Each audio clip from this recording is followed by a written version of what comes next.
Welcome to the Friends of Friends podcast. Here are your hosts, Henry Hargitay and Jason Cole.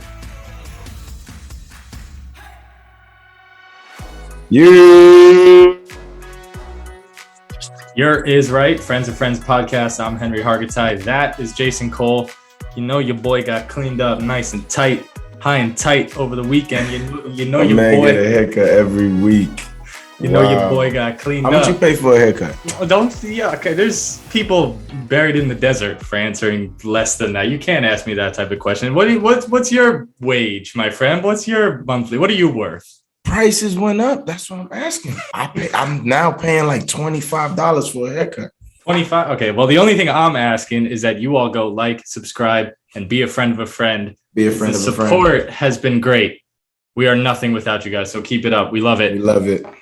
Let's get right into it. That was a poorly timed take that you had about Devin Booker. I think it was a great take at the time when you said Devin Booker was your MVP, but man, that one came back to backfire. And I went for the Mavs last night. I just felt like they were going to win Game 7, but, that was bad timing with the video and all. But to my defense, it's a regular season award, remember? Right. Okay. Jokic got it. Yeah, I think, let's not bury the headline, though, because the headline here, obviously, is that the Suns have a problem. And that problem, I think, is being blamed on CP3. And people love bringing up that stat. He's the first player ever to blow 5 2-0 leads in a career. I think I don't know how much that says about Chris Paul and maybe more so about the inexperience of the Suns. And I know they made it to the finals last year, but one, it was a different team. What was so different about it? This team had way too much reliance on Bismack Biyombo. All respect in the world. I've been reading great stories about him and what he's doing for his home country. We can get to that later, but on the court, it felt like a little too much reliance on Bismack Biyombo.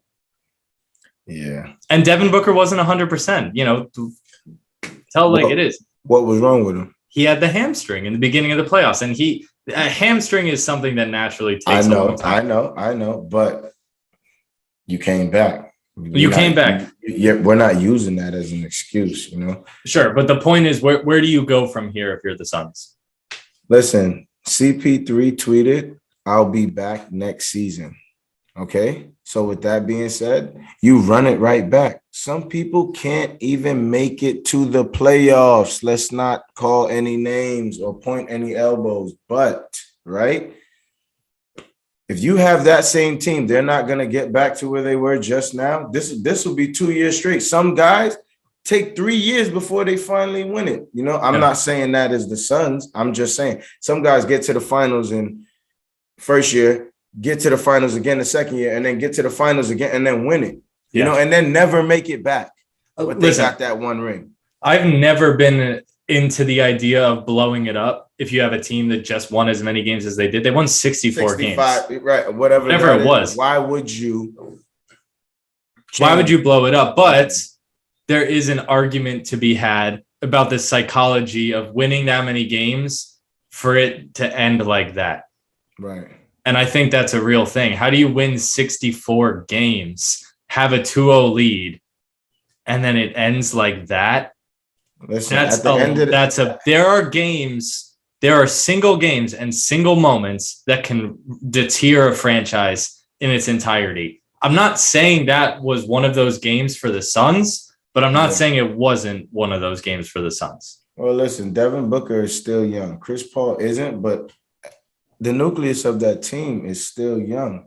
So if Chris Paul is saying and feeling like he can still do what he just did this year, which was dominate the league at the point guard spot, then they run it back. And maybe they change a few things as far as how they play in him all year, like other teams did. I don't really agree with the resting thing, but, he's 37 and will be 38 next year. So he might need it. But with Devin Booker, he's young. He has so many years ahead of him where he's going to touch the playoffs and make a run, get to the finals, whether that's with the Suns or someone else. It's like, okay, he had a bad playoff series against the Mavs. The problem was that he was popping shit with Luka, and Luka won that battle. But Luka's young too. So it's like you see that clash happening often. I think that's the real headline here that we probably should have led with, is that the Mavericks are probably a lottery team if they don't have Luka Doncic. Yes. And he just single-handedly beat, I don't want to say single-handedly, but he really led the charge in taking down, the defending runner-up. Jalen Brunson held it down. So when Luka was hurt. In your opinion, right, Jalen Brunson did hold it down. I love Jalen Brunson. I would love to see Jalen Brunson on the Knicks. That's not happening. It's not happening. But, all right, fill in the blank for me then. At his age, and what is Luka's 21 years old, I think? Yeah. I think he's 21. At his age, Luka Doncic is the best player you've seen since.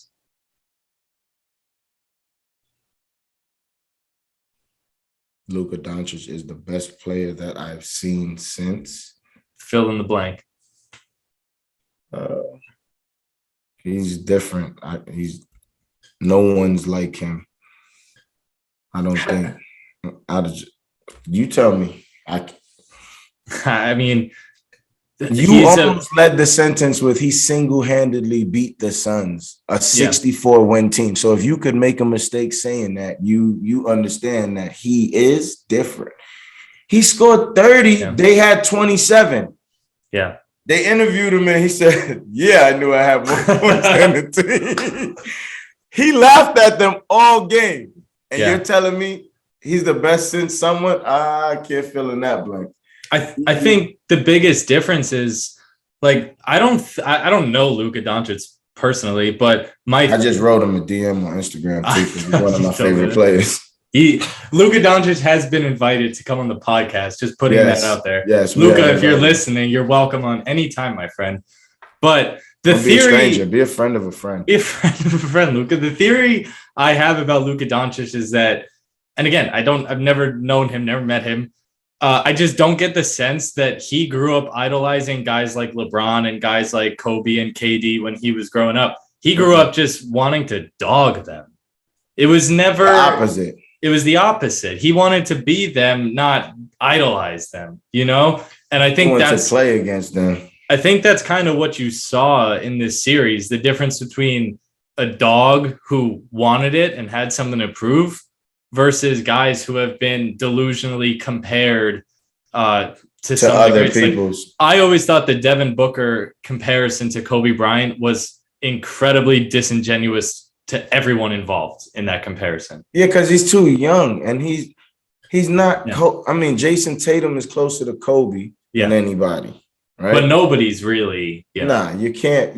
Just like they used to say about Kobe being close to Jordan, nobody's really him.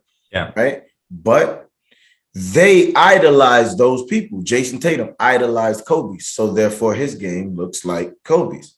Yeah. Right? Now you're talking about Devin Booker. Devin Booker's favorite player was Kobe Bryant. He idolized Kobe. And you can see flashes in his game. Shea scored 70 points in the game. It was 70, but it was 70 points is 70 points. I can't argue that. In an NBA game. Did they win the game? Against the Celtics, I think they lost. They did lose. Well, also, we'll get into this on another episode, but I'll make the case, even though I think there was like a severe lack of defense in that game, and it's much easier. Which one, the Mavs Suns? No, the game where Booker had 70. Oh. I think that's more impressive than Wilt scoring 100 points. Because it was done in this time where there's better players. And we'll save this for another episode, but that's my conspiracy. I'm not a conspiracy theory guy, but the one that I get into is Wilt Chamberlain's 100-point game never happened.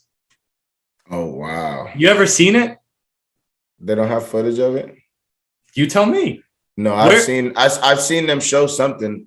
The only evidence we have of it is him holding a 100 sign. Yeah, but I could fucking hold up a 200 sign right now. What? I dropped 200. Yeah, but now nobody disputed it either.